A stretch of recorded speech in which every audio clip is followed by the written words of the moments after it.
This is Eitan Weinstein. And I'm Naor Menninger, and you're listening to Two Nice Jewish Boys.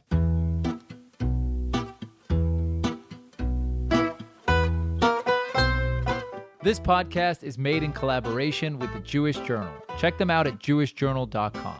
Also in collaboration with Arutz Sheva, israelnationalnews.com. If you'd like to support the podcast, visit 2njb.com/donate.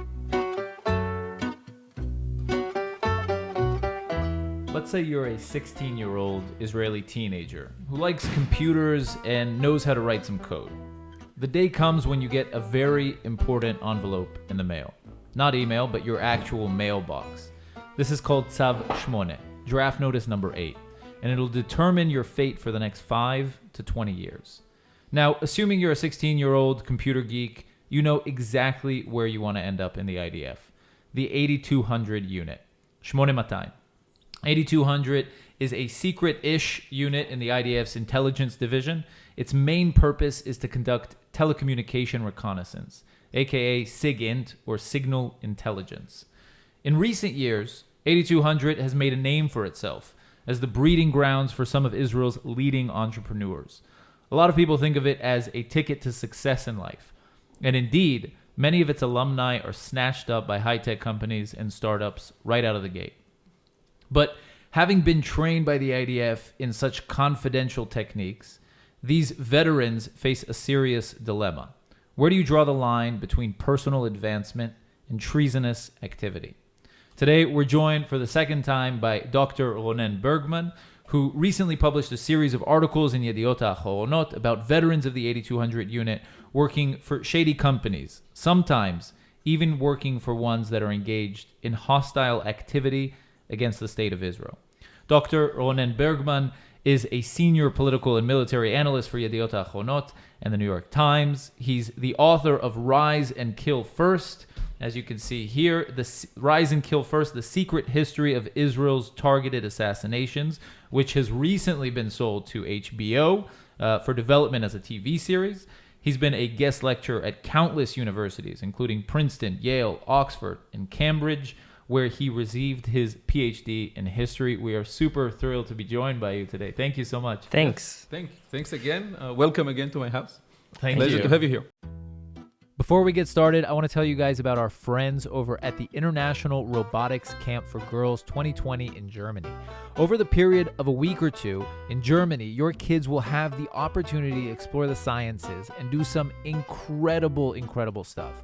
So if you have a girl who's dreamed about designing her own rocket or building a moon rover, you've got to check out this camp. Visit www.robotics-institute.com. That's robotics-institute.com.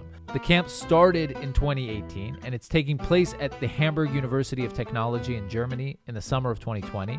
And this year, they're coming to Tel Aviv. That's right, actually this month on December 17th, to showcase the amazing program they have planned. So you can meet Alexis, the founder, and Noah, one of the Israeli girls who participated in the camp. So again, check them out at www.robotics-institute.com. That's www.robotics-institute.com. So we had you on in episode 87. It was called... What's the count now? Now we're on like 160. 168. Oh. So it was like, I think almost a year and a half ago. Right. Yep. The episode was called Mossad Kill or Be Killed. So check it out, guys. And since then, HBO. Wow. Yeah. We were, when the book came out, January 2018, we were a little bit concerned. When someone in an interview say he was a little bit concerned, it means that he was very panicked. Much concerned. Yes. The book Rise and Kill First doesn't have anything that topped American agenda and public interest at that time. Nothing about Trump, nothing about sexual harassment, and nothing about Me Too. And there was a question whether this is going to be, interesting for the American audience. And we were so much happy to the warm embrace and the great reviews and the sales. It's a New York Times bestseller. Translations. And it has been or will be translated or sold to translation for 25 languages. And it's just, remarkable, and maybe above all, the man that I always, in my dreams, fantasized, my admired author, David Cornwell, John le Carre, published a very warm blurb for the book, and I couldn't be happier. And HBO, who together with Get you closer to the mic. Sure. So, and HBO together with KI, Keshet International, are in development of chapters. It's a big book. It's 110 of years of secret history, so you cannot do all of it, but are developing a dramatic scripted series that is based on some chapters of the book. I'm not allowed to say which ones, but hopefully soon some of the episodes of the book are going to be dramatized and aired by HBO. Any preferable actor to play head of Mossad? I don't know, Ben Kingsley or something. Yeah, well, I think that Mel Gibson. Yeah, Ben Kingsley has been He's the go-to guy. Yeah, he has been acting as all the different layers, ranks, occupation, expertise of Mossad ever. So maybe we'll look for someone else. By the way, the current chief of Mossad, Yossi Cohen, he looks like the chief of Mossad. He is one of these characters who can actually play themselves. Right. Because he looks like the Jewish James Bond. Yeah. Wonder what his acting skills are like. Probably You gotta pretty be a good good. actor to be in the Mossad, I guess. He was one of the best case officers ever. And the Mossad, What's a case officer? his case officer is the guy who recruit and runs agents. Mm-hmm. The Mossad does that by the way, we talk about assassination and heist at the heart of Tehran and stealing documents and sabotage. But at the end of the day, the one thing that Mossad does most than anything else is turning people, making people betray their country, their organization, their comrades, their superiors, their subordinates, betraying everything they vowed to keep secret. And the Mossad does that by employing two tactics at the same time. One, sending expert to the human soul, someone who would understand the target and be half his brother and half his psychologist and half his lover and whatever, other halves, and at the end of the day find the code to open the safe, which is, the mind, the brain of that purpose. But he will do that by employing the other tactics, which is to be someone else, anyone but a Mossad case officer. Because, it turns out that if you come to a Syrian general and you tell him, I am from the Mossad, will you spy for me? The chances that he will say yes, even for money, are not very big. But if you are, let's say, a French businessman who coincidentally finds or meets in Paris that Syrian general and says to him, I am representing a French company that is just about to submit a bid in Damascus. Could you help us in one little detail? We will pay you for your consultancy very generously. Then you start a very slow process of establishing contact while deteriorating the agent slowly. So even in a certain point, he realizes that he's not working for a French company, but for Israeli intelligence. It's just far too late. And Yossi Cohen is one of the best. AKA ever. the model. The model, yeah. Which is, by the way, a nickname that I invented for Oh, Cohen really? because it was forbidden to say his name, and it was even forbidden to use his code name. His code name was Kalan. Kalan is one of the detective in a thriller TV series. But so I was looking for another, and Cohen was known for his great appearance and the way that he dresses. He was the first one in Mossad ever using cufflinks. So Were they lethal? So well, yeah, of course. So, I mean, everybody knows now there's also a series on Netflix about the Eli Cohen, and there's, you're discussing Ben Kingsley, and there's a bunch of, what do you think, causes this like hunger for Israeli espionage content in America? Well, few things, and one of them is the great appetite in Hollywood today for content. All these companies launching the streamers, So Netflix, Disney, Apple, soon HBO, they need content to fill this huge vacuum that they created when, they need to supply content. That's one. Second, turns out that a lot of people like to see content based on true stories, or at least inspired by. Third, a lot of Israelis made it in Hollywood. And fourth, there is nothing Israel is more famous in than the Mossad. This is, probably the most iconic symbol of Israel. A sort of combination between lethality, efficiency, and thinking out of the box. And people like, I'm giving lectures, speaking engagement all over the world, and I can speak about the Daesh, ISIS, or Al-Qaeda, or the Palestinian-Israeli dispute, or the Middle East. But every time I start speaking about the Mossad, you immediately see people's eyes blink, shine, because they want to hear what's the real story. How is the Jewish James Bond, the real stuff? Everybody like to hear about that. Yeah. So all Josh these stories Blumenthal. and more. Sorry? Josh Blumenthal. Then we need to make like an Israeli, like a Jewish James Bond. James Bond, yeah. All these stories and more in this book. And it's on Amazon, right? On Kindle. Right. Do we have to stores. mention it's been translated? You're saying it's going to be translated? No. Part of the translation were already published. Some of them are under translation. Italian But here, Spanish, German, I saw, right? Yeah. Rise and Kill First by Ronen Bergman. We'll put links. And also, if you're interested, listen to episode 87. Is it of the on show. Amazon? Is it there a digital Amazon. version? Yeah, Amazon in all different versions. So you have the Kindle, you have the hardcover, softbound, and the audio, which is, we have been working with the director and the actor who is actually narrating that to get the actual and the precise pronunciation of all the words, names, amazing. So it's places there's an in Arabic. audiobook. Yeah, there's an audiobook, and people, a lot of people surprisingly tell me that they listen to that with audio in their way to work, etc. It's a big book, but they say it's very interesting. Interesting question. Is it ever going to be translated to Arabic? We got a very generous offer from a publisher in the Gulf, and a lot of money. And but Is it dark matter? So no. It was from the same area, the geographic area.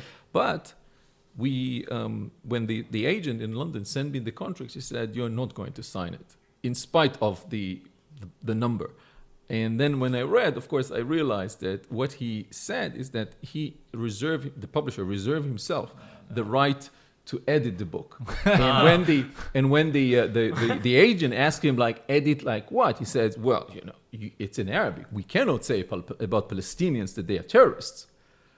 Right. It's only freedom fighters or others. It's only the Israelis who are terrorists. So, we left the money to him, and Okay. we are looking for a more professional Arabic publisher. Hopefully it will be published. So let's talk about 200. But you know what? Everything is intertwined, right? Right. Everything is connected. The Mossad works with the intelligence of the IDF Sure. all the time. Yeah. And the techniques sometimes get mixed with each other. So what is 8200? 8200 is the Israeli National SIG-int unit. By the NSA, the National Security Agency, America, they call it INSU.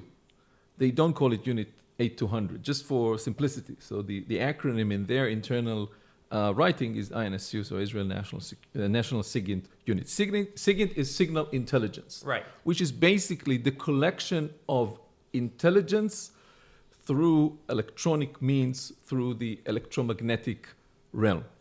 Now, this could be in traditional means of SIG-int. It could have been just listening to whatever wireless communication, to a phone conversation.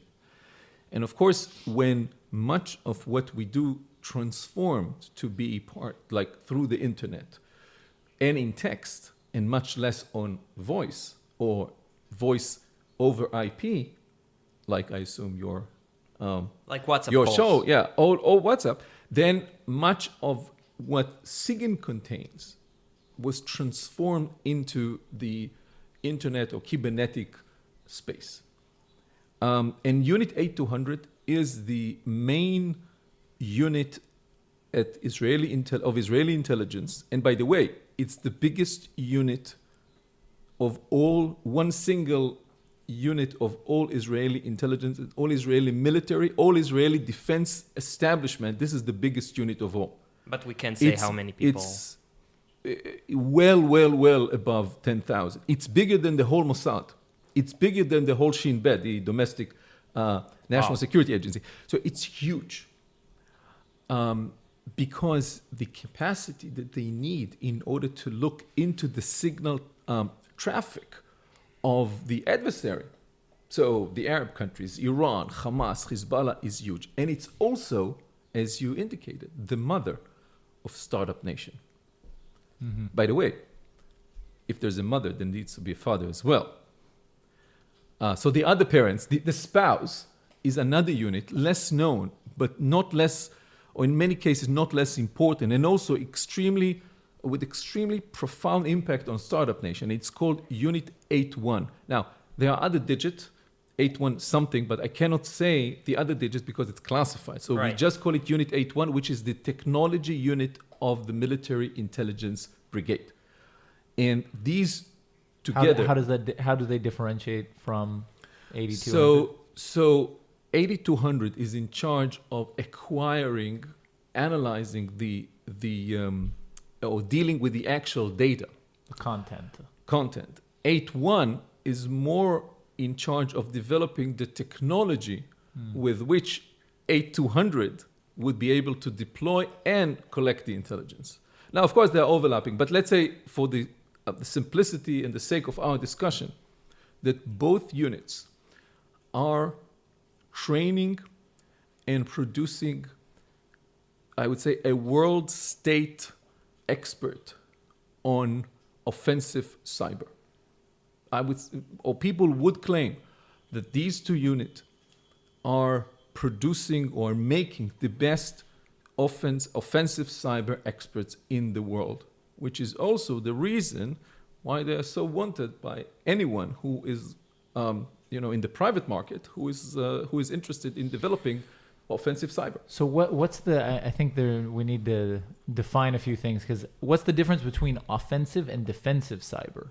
Like, they are viruses? They are just the same from the different direction. Mm-hmm. If you are dealing with defensive cyber, then you are trying to whatever the product is it the computer, is it the server, is it electricity station, a nuclear reactor, and you are trying to defend that product or that machine from any malicious attempt to hack into that machine and either collect intelligence from that or sabotage the functioning of this machine. Mm-hmm. And again, it can be your phone, but it can be the mainframe of a nuclear reactor, which could be problematic, as the Iranians learned. Now, every country, and Israel is extremely advanced on that, has to have, if they want to be part of the cyber war world, they need to have both ends. They need to know how to defend themselves while knowing how to strike the adversary. Mm-hmm. And they say, we cannot say because Israel is tightened by military censorship, but they say, according to non-Israeli publications, that Israel is excellent with both. Therefore, those who deal with defensive cyber are trying to find the right ways how to block any attempts to hack into the computer or phone or whatever. And those who are dealing with offensive cyber are trying to find the right way how to hack into a computer. Now, the right way is usually what is called 0 days. 0 days are small malfunction in the operation system of whatever the device is. And it's small hiccups in the programming of the code. That even Windows or Apple don't know about. That nobody knows, because Right. if they know, that's one of the amazing thing in this world, that once Apple knows what's about a new 0 day, they would immediately Fix it. They will issue what's called a patch. They Right. will issue a new patch for the iOS system that will immediately be deployed on all the iOS machines in the world, and this vulnerability, as they call it, the 0 days, would immediately be blocked. So the value of each 0 day can be by millions. The darknet has brokers who are selling 0 days in millions of dollars, because if you have 1 0 day that was not yet exposed, let's say a 0 day in WhatsApp, that means that all WhatsApps are vulnerable, are open, are transparent to your hacking tools. Right. And if the WhatsApp is vulnerable, then every computer that is connected, your phone or your desktop, is also vulnerable. And there are two kinds of such hacks. There is the one that requires an action from the end user, and the even more rare one is which doesn't require anything. So no, this goes to a one-click 0 day or 0-click 0 day of vulnerability, which basically say that they are in all times. Old is like a year ago, something like 2 years ago. Yeah. Everything is moving in a rapid pace in this world. So in one click, you received an email from someone pretending to be your friend. And he says, oh, here is a great picture of, that model that I know that you like. And there's a link. And then you press it, and then the virus infiltrates your mainframe. Seamlessly. Nowadays, and for example, one of the vulnerabilities that attacked WhatsApp, which is now the core of a legal sue by Facebook and WhatsApp against an Israeli company called NSO, which is a private Israeli hacking company, which they claim produced that vulnerability. WhatsApp had a vulnerability that didn't need any kind of click. Someone just allegedly called you. So you had a video call, you had a missed call. That's it. They are there, all over you. it's crazy. That's amazing. So there must be a market for these 0 days, as you were mentioning, but is there an attempt on the part of governments and organizations like Apple or the Israeli government to find these hackers and purchase it, for outbid the nefarious actors In the black Right. So web? first, having a vulnerability doesn't yet mean that you're able to enter to hack into. There's a gap. There's much knowledge, and this is where the experts come to play a major part. It's not just discovering the vulnerability, the 0 days. It's also how to take the knowledge of a vulnerability and turn that into a hacking tool.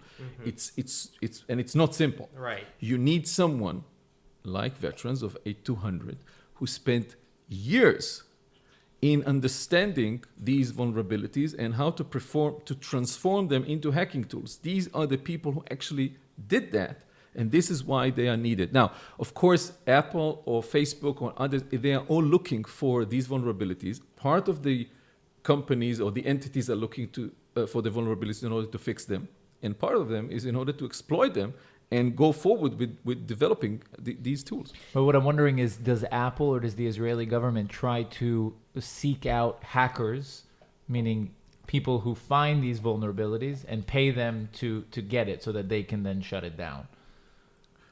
Well, if a government has a vulnerability, I'm not sure that it's in her interest to shut it down. Maybe it's in her interest to take it, transform it into a hacking tool, and launch it against its adversaries, not shutting it down, or inform Apple, look, you have that vulnerability in your system.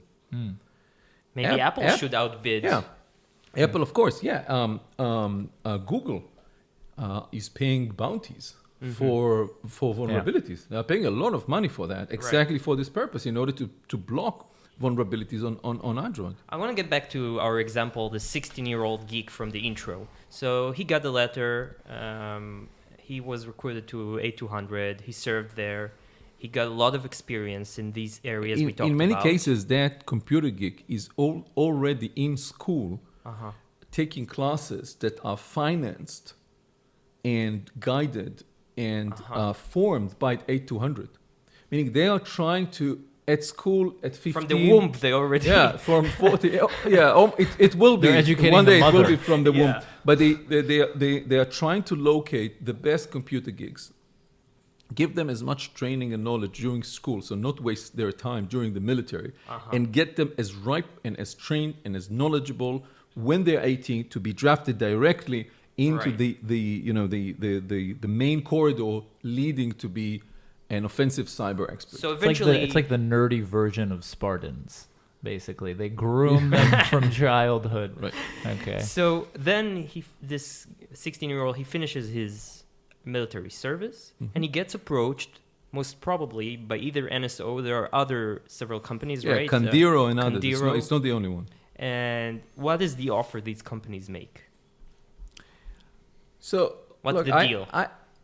First of all, looking from the point of view and the mindset of that computer geek when he is drafted, it's not that the idea that he will be recruited by a headhunter working for that company in Israel or the other one not in Israel pops in his head only when he finishes his obligatory military service plus usually 2 or 3 years that he signed for professional service.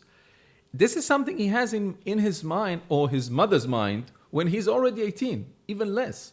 Meaning the Jewish dream, the Jewish mother dream of her son to become a physician or a lawyer is now completely different to someone that her kid will be drafted to 8200 and after 5 years in the military, he will either start his own startup and sell it for millions or go to work for many thousands of dollars for these companies, which also puts a great question mark into one of the solutions that were suggested in order to prevent these people from going to work for hostile entities or people outside of Israel.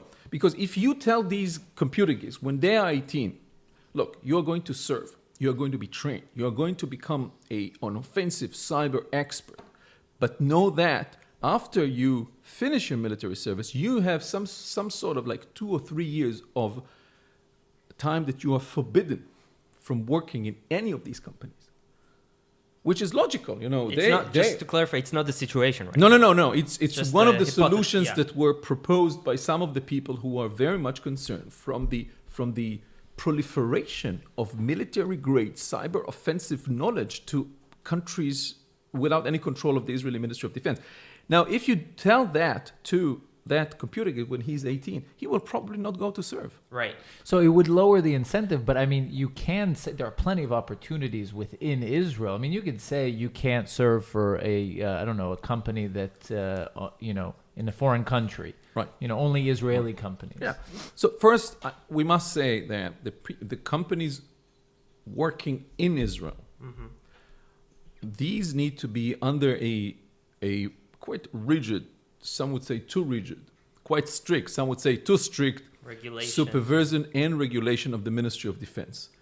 And so if they want to sell anything, these products are under Ministry of Defense approval. If they want to sell that, they need to start a very long process of licensing these products. They need to be licensed as someone who is permitted to export, but also when they want to sell to a specific country, they need to come back to the Ministry of Defense and say, we want to sell to that country. And it's not always approved.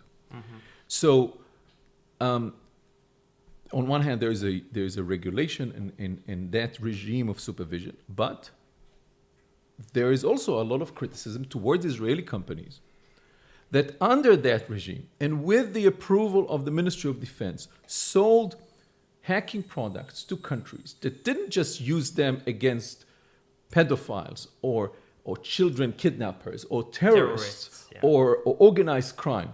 They did, by the way, meaning much of these products were used in order to lower the level of evil in the world. Because all of these proliferators and terrorists and suicide bombers and pedophiles and organized crime, they are using encrypted communication, and the only way to see what they are doing is to look into their phones. But in many cases, the countries that bought this system, like Mexico. the product Pegasus of NSO, use them not just against the real bad guys, but also against human rights activists and also against Gays. They saw them as enemies, but we understand that this is wrong, that this should not be done. Now, when they buy they buy the product, they promise NSO and the Israeli Ministry of Defense that this will only be used against criminals. But their definition of what is a criminal. Yeah, and also I understand they don't sell to countries. They somehow manage to sell the products. The product cannot be used against Israel and the United States. Right. Yeah. Right? That's an important. The softwares, the systems programmed by Israeli companies should have a switch that cannot be, or that does not allow the users to run them against Israeli or American numbers. Right. That's the red line. Yeah. For these Israeli cyber companies. Look, there is a lot of criticism towards Israeli companies. Amnesty International, Citizen Lab in Canada, they all published numerous reports. Also in Israel, there were huge debates. Yeah, and it's a debate. But what is not debatable, that once these cyber experts leave Israel and work for non-Israeli companies, then whatever you say about the supervision and the regime of inspection by the Israeli Ministry of Defense, it's not there. Meaning, even if it's too weak, not rigid enough, not strict enough, not severe enough, it's nothing when they are outside of Israel. There's no regulation or oversight. Nothing. And it goes completely out of your control to the extent that it could be directed against Israel. So let's talk about that, because you in the series of articles you talk about soldiers and veterans of these units that have ended up in these companies that are outside of the borders of Israel that are then mainly a company called Dark Matter. Yeah. So these series of articles, investigative reports by Itai Ilnai, a great young journalist at Yedioth Aharonot, and myself, shed light on this phenomenon of young veterans of 8200 or 81, offensive cyber expert, who are the target for headhunters, who are saying to them, look, you can earn maybe 70 to 100,000 shekels in Israel a month working for Israeli company doing offensive cyber. But if you go abroad to where I, the headhunter, invite you, you will have a full relocation, a view to the sea, and up to $100,000, excluding bonuses. A month. Now, imagine. I'm going. Sign me up. I don't have any coding skills though. I'll learn anything. So just imagine that guy. He's 23 years old, 25. Someone comes to him and says, "Listen, $100,000 a month. These excellent, extremely smart people, but not very mature. They need to be very, very strong to say no. And some of them didn't. What's the catch? Look, from their point of view, there's almost no catch. They went to lawyers who gave them sort of legal opinion documents, who says that they are doing nothing wrong. There is a legal vacuum here. There's a legal sort of black hole where, in order to prosecute these people, bring them and charge them with using their military grade offensive cyber knowledge, helping others, someone need to actually prove that they used the same 0 days vulnerability that they used in the military. Now, probably they are not. Probably the 0 day vulnerability that they used in the military is already old and it's not relevant. But the expertise of being part of a machine producing hacking tools, it's in their mind. You cannot erase it. And the ability to separate between what they got during the many, many years in the military, and again, being part of the cradle, the best place to be if you want to be an expert in this field, and make the separation between that and sort of civilian knowledge, it's very, very hard. I mean, regardless of whether or not they're using the knowledge, just their employment by a company that is being used by a foreign nation to possibly attack it seems a bit problematic. But you highlighted a story in one of the articles which was fascinating about employees, how NSO kind of got wind of this, how employees were suddenly, Dissipating. leaving when they had great conditions, and they were like, "Where are these guys The going?" irony here is Right. Yeah. So could you tell us about yeah. how they? So NSO suddenly again, NSO is the Israeli cyber company. producing cyber tools to hack phones. And NSO suddenly saw an interesting phenomena where good workers that everybody are satisfied with and are making good money are suddenly leaving with making all sorts of weird excuses why they are leaving. And the owner of the company, so at that time, a company called Francisco Partners, an American company, thought this is weird and hired private detectives to follow these employees. And they followed them from here to there in Israel. And at a certain point, they went to the airport. So they followed them to the airport, aboard the airplane to Cyprus, where they met all of them and were taken to the offices of a company connected to dark matter. Dark matter is the commercial cyber wing of NESA. NESA is the United Arab Emirates equivalent to the NSA. Mm-hmm. What happened is that the UAE bought Pegasus of NSO. They used that many, many times for a lot of money.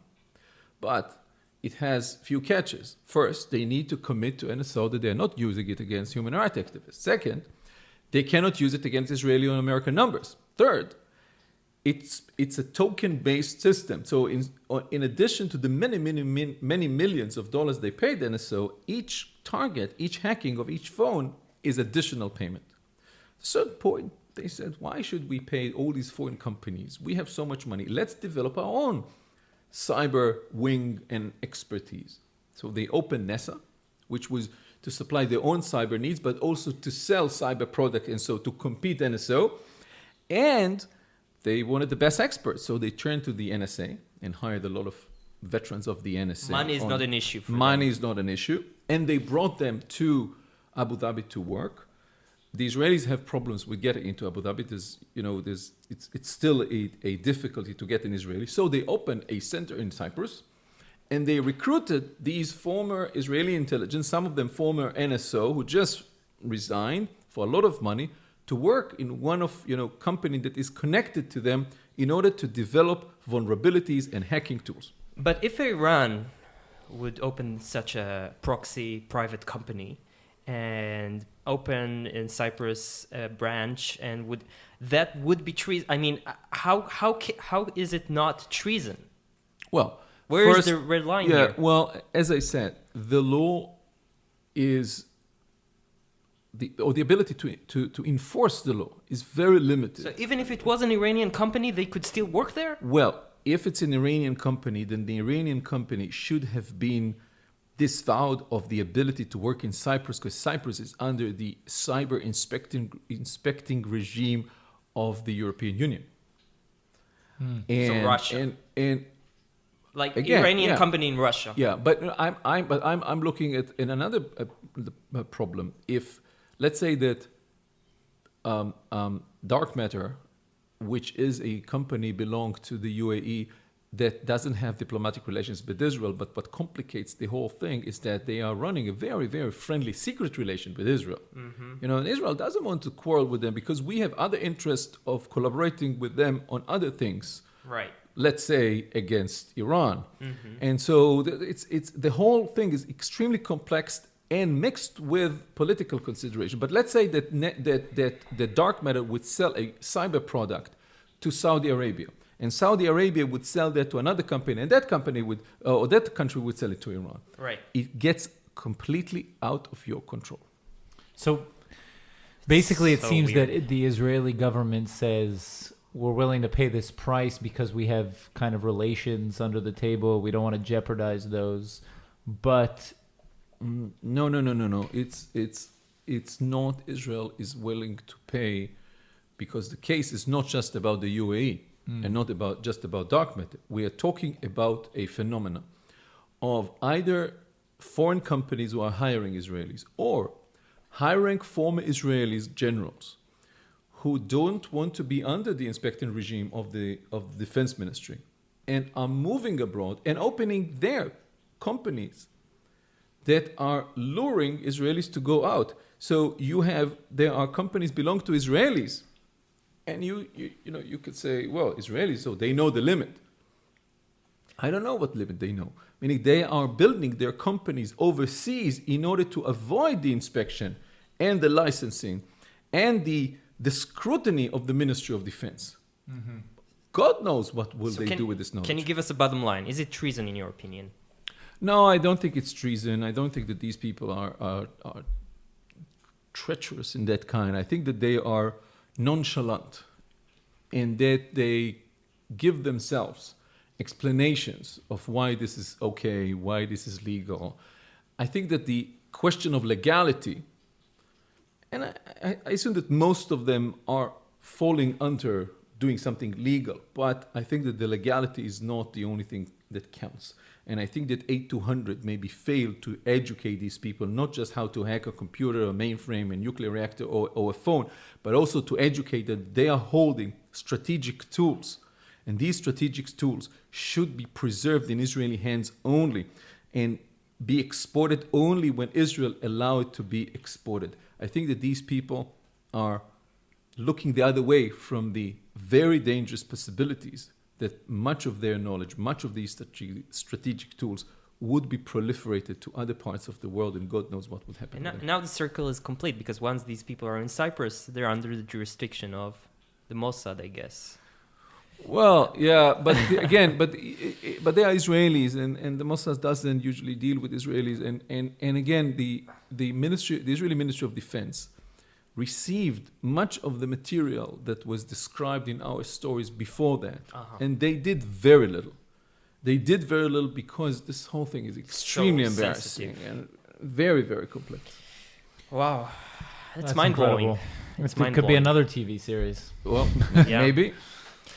Okay, so the book your book is called Rise and Kill First, and it's available everywhere, also in an audiobook form. So you guys gotta check it out and read it. Really, ASAP. It's incredible. It is. I mean, the stories in there are just unbelievable. Thank you. And you are everywhere. You're on Facebook, Twitter, New York Times. Yep.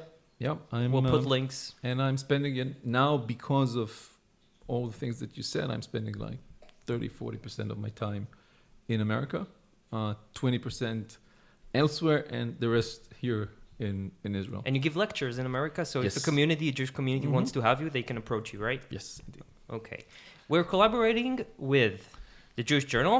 Yeah, jewishjournal.com, guys. They have great content, so check them out. Jewishjournal.com. They have also podcasts, columns, and Arutz Sheva.